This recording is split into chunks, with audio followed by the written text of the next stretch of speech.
নমস্কার বন্ধুরা, কেমন আছেন সবাই? আশা করি সবাই খুব ভালো আছেন আর আমিও খুব ভালো আছি। তো প্রতিদিনের মতন আজকে একটা নতুন ভিডিও নিয়ে আপনাদের কাছে হাজির হয়েছি। তো বন্ধুরা, দেশ এবং দেশের বাড়ি থেকে যারাই আমার এই ভিডিওটি দেখছেন তাদের সবাইকে পরিস কিচেন ব্লগে। তো ওই দিক দিয়ে এখন আমি রান্নাবান্না শেষ করে চলে আসলাম মেয়েকে ঘুম পাড়িয়ে, তার মেয়েকে ওই দিক দিয়ে ঘুম পাড়িয়ে দিয়েছি। আপনাদেরকে দেখাচ্ছি কী কী রান্না করলাম আর মেয়েকে ঘুম পাড়িয়ে দিয়েছি, সেটাও আপনাদের দেখাচ্ছি। তো চলুন দেখুন।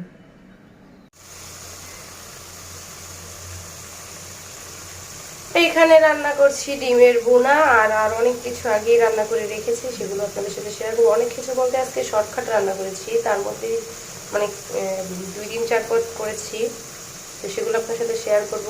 আর এখানে ডিমের বোনা করছি, ডিমটাকে উল্টিয়ে দিব। এই তো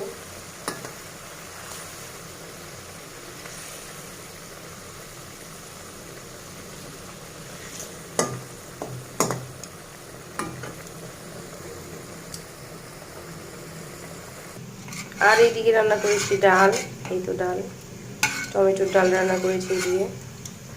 আমার মেয়ে তোমার ডাল ছাড়া খেতে পারে না, তার জন্য এদিকে ডাল রান্না করেছি।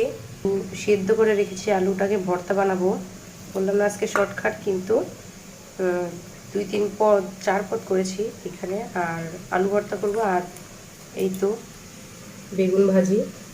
এখানে বেগুনটাকে ভেজে রেখে দিয়েছি, এই তো বেগুন ভাজি। আর এই তো ভাতও রান্না করে ফেলেছি। তো আমার রান্না মোটামুটি প্রায় আজকে শেষ। এগুলোই রান্না করেছি আজকের মতো। এই তো এইদিকে আমার মেয়েটা ঘুমিয়ে গিয়েছে। সে রাতে ঘুমায়নি, তার জন্য তার অনেক ঘুম পেয়েছিল। সে নিজে নিজেই বলতেছিল মা ঘুমাবো ঘুমাবো ঘুমাবো। তো এই তো তার পুতুলটাকে তার সাথে দিয়ে ঘুম পাড়িয়ে দিয়েছে। সে বলছিল, এই পুতুলটার নাম কি দিয়েছে জানেন? আমার মেয়ে পাপ্পু। তো এই মেয়ে এই পুতুলটাকে নিয়েই শুতে চায় আর কি। তো বলছিল মা পাপ্পু কোথায়, পাপ্পু কোথায়? তাকে তার পাপ্পু দিয়ে একসাথে ঘুম পাড়িয়ে দিলাম। আর ওইদিকে কী রান্না করছি সেটা আপনাদের সাথে দেখাচ্ছি।